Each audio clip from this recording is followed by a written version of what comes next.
رسول پاک کا وصال ہوا نا، حضرت بلال نے منہ سے لفظ ہی کوئی نہیں ادا کیا. کسی نے اپنا دکھڑا کسی انداز میں سنا لیا. حضرت عمر نے کہا، جس نے کہا حضور وصال کر کے گردن اڑا دوں گا. حضرت عثمان غنی نے کہا، خبردار کوئی مجھے آ کے نہ بتائے کہ مصطفیٰ وصال کر گئے.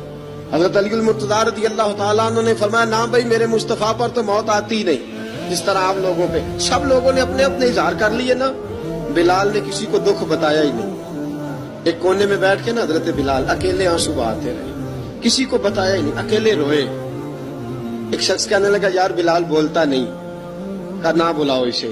عصر کی نماز کا وقت ہوا نا، تو وہ بلال جو کعبے کی چھت پہ بغیر سیڑھیوں کے چڑھ گیا تھا، وہ بلال جو کعبے کی چھت پہ بغیر کسی سہارے کے چڑھ گیا تھا، اس بلال کو کہا کہ بلال چل ذرا آذان پڑھ، مسجد کی چھت پہ چڑھ جا.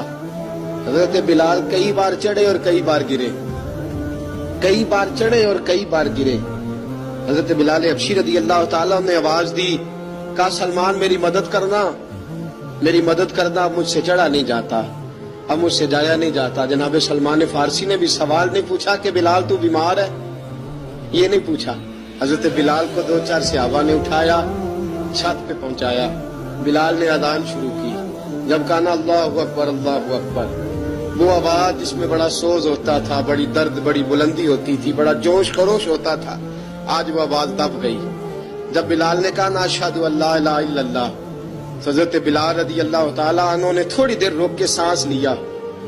جب کہا نا اشہد ان محمد الرسول اللہ، جو سارے چپ کھڑے تھے نا، ان میں سے ایک بابا رو پڑا، جس کا نام ابو بکر صدیق تھا. جب حضرت ابو بکر صدیق کی آنکھ میں آنسو آیا تو حضرت بلال چھت کے اوپر زمین پہ گرے، زمین پہ گرے. اور کہا ابو بکر یہ ڈیوٹی کسی اور کی لگا دے، یہ ڈیوٹی کسی اور کی لگا دے، اب میری روح اجازت نہیں دیتی، مصطفیٰ کریم کے بعد مجھ سے اذان نہیں پڑھی جائے گی. آپ نے واقعہ سن رکھا ہے کہ ایک بار صحابہ نے بلایا، دوبارہ آئے، حضور خواب میں ملے. کہا بلال تو آتا کیوں نہیں؟ بلال چھوڑ کے چلے گئے تھے. فرمایا اب میرا یہاں دل نہیں لگتا. ملک شام کے شہر حلب میں چلے گئے تھے، چھوڑ دیا تھا مدینہ منورہ.